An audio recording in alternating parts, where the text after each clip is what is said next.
Turn it up. Lou's got the airwaves on lock. Ladies and gentlemen, it's about to go down. Ladies and gentlemen. May I have attention, please? This is Mambo Mseto na Winnie M. Tuva. Mseto round ya pili hapa.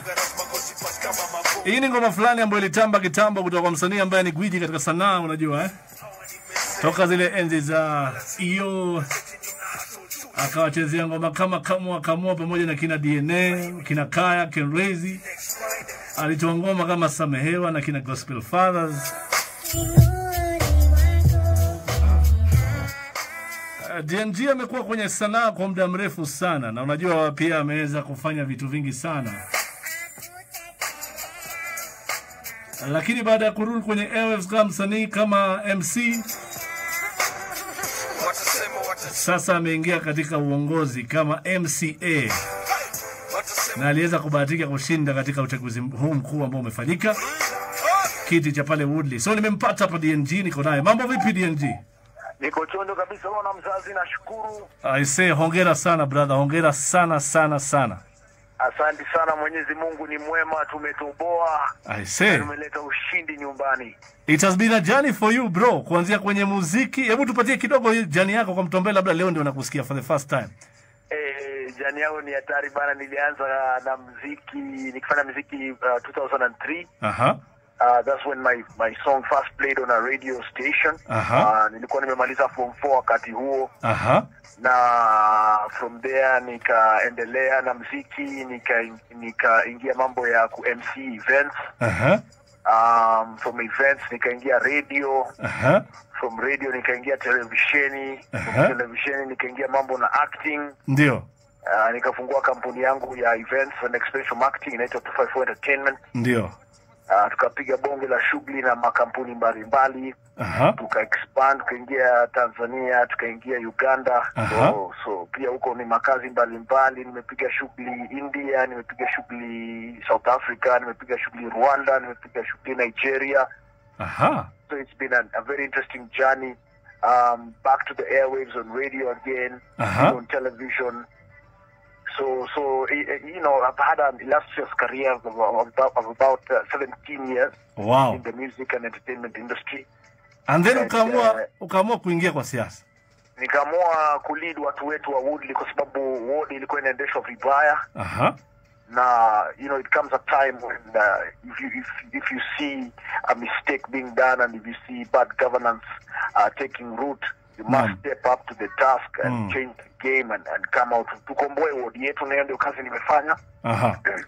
So I have stepped up to the task, and I'm very grateful. Okay, why did you opt to vie for that seat, especially in Woodley? First and foremost, nimezaliwa Woodley, nimezaliwa Ngumo, Estate. Baiko pale sehemu ya Kenyatta Market, tunaitanga Golf Course area. Na huko ni nyumbani, so I was born there many years ago, and huko ni home. That's where my company is located.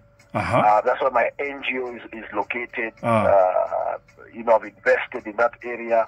Huko ni nyumbani. And for me, it's my shags, so tuko na interest huko. Na tunataka area yetu iendeshwe vizuri. Hatutaki kuona tu area imetapaka ama area iko na challenge. Watu wanashinda wakidia, MCA yuko atasaidii, MCA shiki simu. Hayo malalamishi nimekuja kuyazima. Okay. Sasa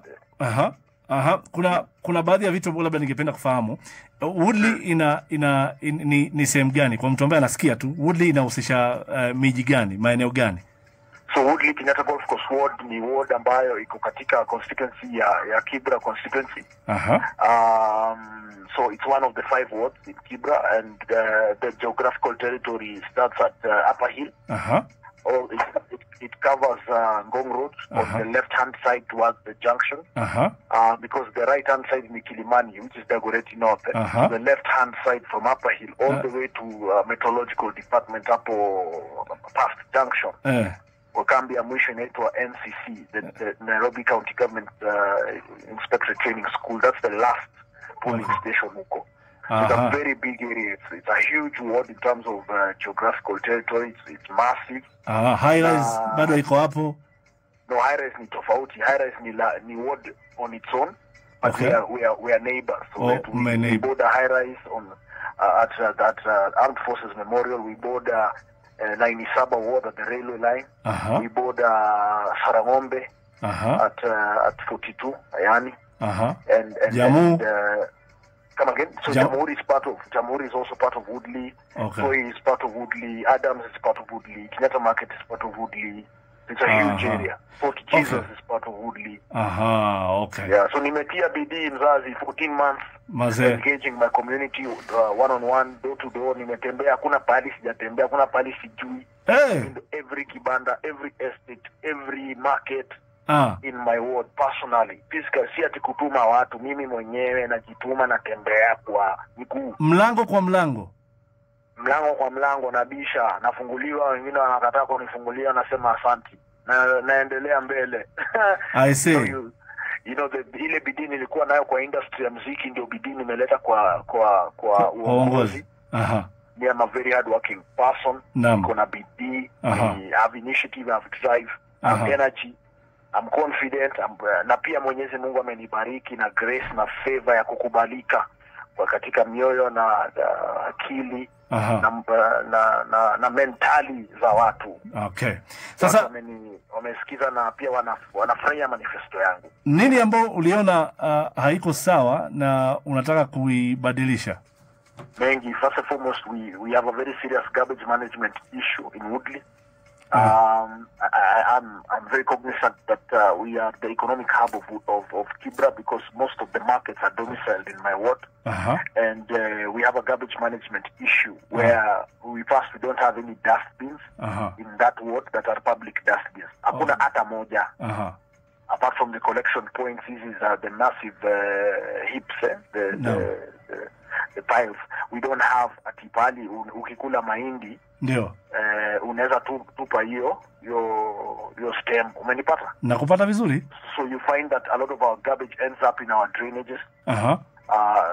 So there's a lot of littering, there's a lot of clogging of the drainages. That means that when it rains, it floods. Some areas are flooded so badly that the water runoff from rainwater ends up in people's houses, like an area like Fort Jesus is dealing with a very serious crisis. Yeah.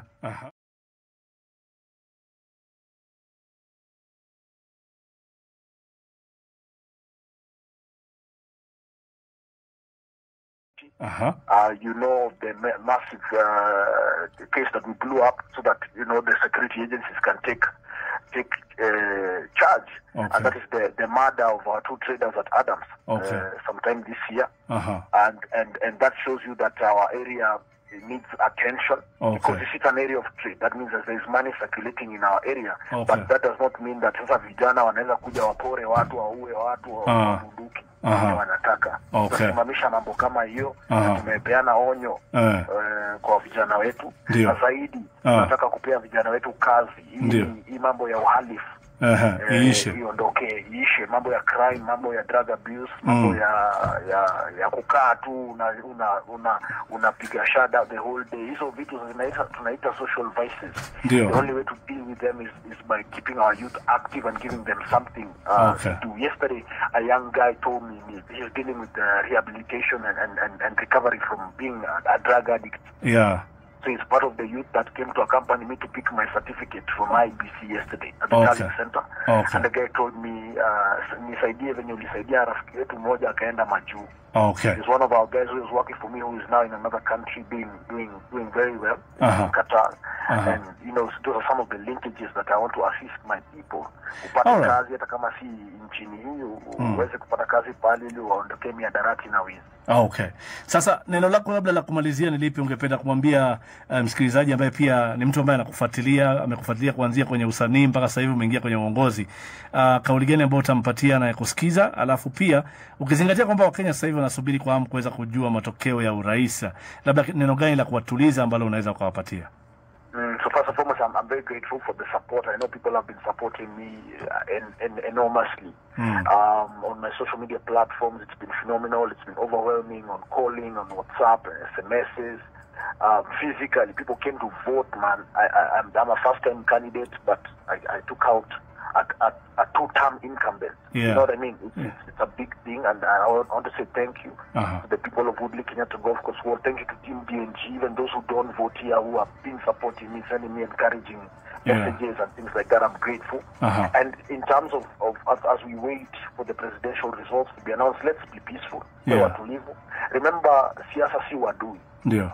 You'd be shocked to know, you know me, I've worked with all these candidates. I've worked with the late Kibaki, I've worked with Uhuru, the Ruto campaign, I'm kindly with DP's, His Excellency William Samoei Ruto's camp in UDA. I've worked for Raila Amolo Odinga with Okoa Kenya. So, yani, siasa si wadui. Ndio. And as the electric, as listeners, as youth, as people who are listening to this broadcast right now, need to know that it doesn't matter who is president. And I say this categorically because, and I mean that even if it goes, say, to UDA or it goes to Azimio, that does not mean that we want to see people out in the streets demonstrating and beating each other like we've seen in during other times. Man, we have to step out of the mental slavery that politics equals to violence. First, I want to give you an example of Kibra. Kibra tujaona mchafuko wakati huu. You know, we have been very civilized, and we had committed as candidates. We sat with our DCC, we sat with the police leadership, AP commandant, the OCSs of the various police stations in our area, and we said we do not want to see violence in our area. Pia mimi nikifanya kampeni yangu nilikuwa nakumbusha vijana, because some of our opponents ni watu wa kutuma magumu vijana kuharibu shughuli. Tulisema hatutaki kuona vijana wetu wakitumiwa vibaya. And this is a message to the entire country that let us not bleed the watu wa lead. True. Very true. Very true. Let's not bleed. Hata mtu wetu akishindwa tutakubali. Tukishinda wengine wakubali. That is what politics is about. It's about tolerance. Very true. And as leaders, we must step up and say that CCP, we have friends across the various parties. We are not enemies. We may be in different camps wearing different jerseys, but hatupigani sisi. Na kuna kitu moja, one of the candidates alisema tukiwa kwa mkutano ya siasa, alisema kama watu wanataka kupigana, wacha wale ambao wanatafuta hizi viti wapigane wenyewe. Lakini si wananchi. You know what I mean? Like if we have two MPs who are going for one seat, if the two MPs pick a venue, sisi mashabiki tutakuja tushangilie wakipigana. Habari ndio. It will never happen. Lakini watu wasijaribu kutumia wananchi vibaya. Ushasema brother. Nimeshukuru kuongea na wewe DNG, and once again congratulations na kutakia kheri unapokwenda kwenye uongozi, na naomba Woodley iweze kuwa eneo zuri, manake Woodley ikiwa njema naamini pia nchi itazidi kuwa njema. Na vijana wako ambao wako pale, naamini kuna talanta pande zile, ningependa pia wapatie fursa ya kuwasupport ili waweze kufika kwenye mseto, wale wenye vipaji waweze kupata malezi zaidi. Na zaidi mzazi, tukimalizia naomba pia wewe ukipata nafasi kuja Woodley, tembelea vijana, fanya show zako area. I want you to expose our young people into the media industry. I'm ready. Asante. Unitafute kando tufanye kazi pamoja. Najua uko na foundation. Hii ndio kazi sasa, foundation yako nataka ifanye Woodley. Habari ndio. Very true. Uko tayari mzazi? Niko tayari. Asante. Alright, huyo hapo umemsikiza ni DNG. Ulimuona kama msanii, sasa hivi ni kiongozi MCA wa Woodley, ambapo atakuwa anaongoza, na kama ulivyoona ni kwamba ana mipango mizuri sana kwa ajili ya wana Woodley na pia kwa ajili ya vijana. Kwa hivyo msubiri tu kuweza kuyaona mengi tu kutoka kwake.